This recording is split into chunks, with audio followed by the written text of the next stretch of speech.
What happens when your expenditure exceeds the income? You will fall into debt, right? Likewise, what happens when a government's expenditure is higher than its revenue? Fiscal deficit happens. Hello everyone. Today we're launching a series where we explore essential commerce concepts that are crucial for your journey in the field. So let's start with fiscal deficit.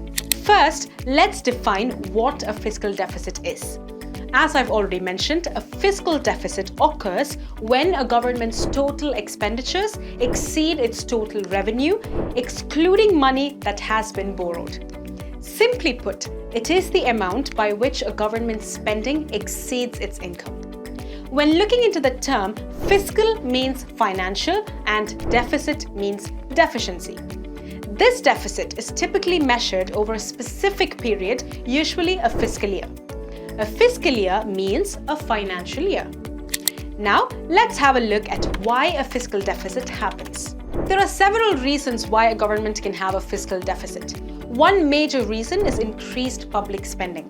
Governments might increase spending on infrastructure, education, healthcare, and social services to support economic growth and improve public welfare. Another reason is the economic fall. During economic slowdowns, tax revenues often fall at times when businesses earn less and individuals' incomes decline. And for the patchwork, the government spends a sum to support the economy through stimulus packages or welfare programs. A stimulus package is the money offered by the government as part of the restoration of the economic downfall. Additionally, there are tax cuts. It can lead to a fiscal deficit. Reducing taxes can decrease government revenue, leading to a deficit if spending levels are maintained or increased. Let's talk about how the fiscal deficit is measured. The fiscal deficit is usually shown as a percentage of the country's gross domestic product, which is also known as GDP.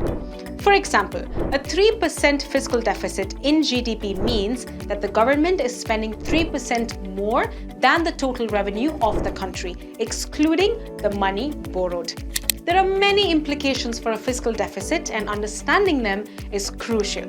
One major implication is borrowing and debt. To support a fiscal deficit, governments typically borrow money, leading to an increase in national debt. While borrowing can be a useful tool for managing short-term deficiencies, excessive borrowing can lead to high debt levels. Another implication is payments with high interest. Increased borrowing means higher interest payments, which can strain the government's budget and reduce funds available for other essential services. And what happens if a government finances its deficit by printing more money? This can lead the country to inflation.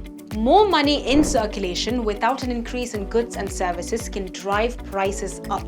Persistent and large-scale fiscal deficits can also affect the confidence of the investors. They might demand higher interest rates to compensate for the possible risk, which increases the cost of borrowing for the government. So, during similar situations, governments can often face a balancing act between stimulating economic growth and maintaining fiscal discipline. While running a fiscal deficit can be beneficial in the short term, especially during economic downfall, it is crucial to have a plan for restoring a balanced budget to ensure long-term economic stability. In conclusion, understanding fiscal deficit is crucial for attaining a broader picture of the economy.